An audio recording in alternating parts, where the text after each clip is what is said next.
இன்னைக்கு நம்ம வீடியோவில் வஞ்சர மீன் வறுவல் எப்படி செய்யலான்னு பார்க்கலாம். அதுக்கு நான் 1/2 கிலோ வஞ்சர மீன் எடுத்திருக்கேன். மஞ்சத்தூள் போட்டு வாஷ் பண்ணி எடுத்து வச்சுருக்கேன். ஒரு 7-8 சின்ன வெங்காயம், 7 பூண்டு பல், கொஞ்சமாக கருவேப்பிலை, ஒரு சின்ன துண்டு இஞ்சி பொடியாக கட் பண்ணி வச்சுருக்கேன்.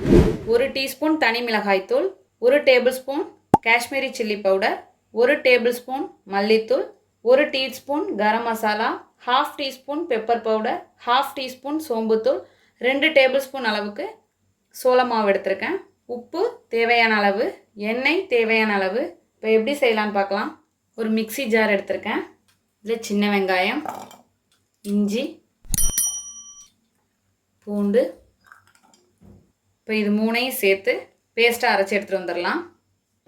இப்போது இது போல் அரைச்சி எடுத்துகிட்டு வந்தாச்சு. இப்போ இதில் மசாலாலாம் சேர்த்துடலாம். காஷ்மீரி சில்லி பவுடர், மிளகாய்த்தூள், மல்லித்தூள், கரம் மசாலா, பெப்பர் பவுடர், சோம்புத்தூள். இப்போ சோம்புத்தூள் சேர்த்ததும் சோள மாவு, இதோட ஒரு 1/2 லெமன் ஜூஸ் சேர்த்துக்கலாம். நான் இதை இன்க்ரீடியன்ஸில் சொல்லலை.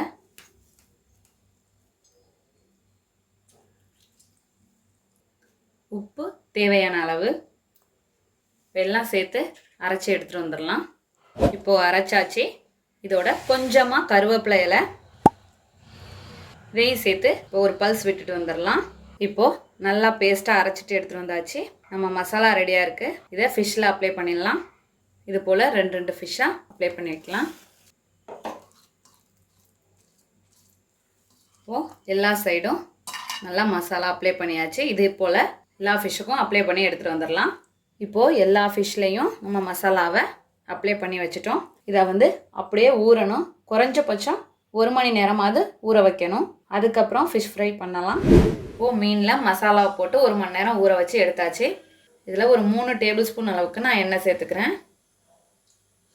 நீங்கள் டீப் ஃப்ரை பண்ணணுன்னா கூட எண்ணெய் சேர்த்து இதே மசாலாவில் நீங்கள் பொரித்து எடுத்துக்கலாம்.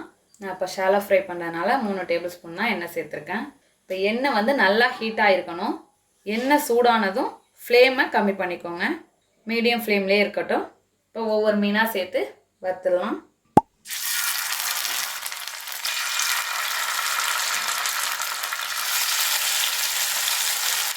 ரெண்டு பக்கமுமே கோல்டன் ப்ரௌன் வரணும். அதனால் மீடியம் ஃப்ளேம்லேயே வச்சு அது வேகிறதுக்குள்ளே திருப்பிடக்கூடாது. நல்லா கொஞ்சம் வெந்து வரணும். இதை சுற்றிலும் இந்த கிறிஸ்பி தெரியும். இந்த ப்ரௌன் கலர் வெளியில் தெரியும்போது திருப்பி எடுத்துக்கிட்டால் போதும். இப்போது ஒரு சைடு வெந்திருக்கும். திருப்பி விடலாம். பாருங்கள், இது போல் கோல்டன் ப்ரௌன் வரணும். மீடியம் ஃப்ளேம்லேயே வச்சு இன்னொரு பக்கமும் வேக வச்சு எடுத்துடலாம். இப்போ வெந்திருக்கும், எடுத்துடலாம். இப்போ இதே போல் எல்லா ஃபிஷ்ஷையும் வறுத்து எடுத்துகிட்டு வந்துடலாம். நம்மளோட அருமையான அற்புதமான வஞ்சர மீன் வறுவல் தயாராகிடுச்சு. இதே போல் நீங்களும் உங்கள் வீட்டில் செஞ்சு பார்த்துட்டு எப்படி வந்துச்சுன்னு கமெண்ட்டில் சொல்லுங்கள். தேங்க்யூ.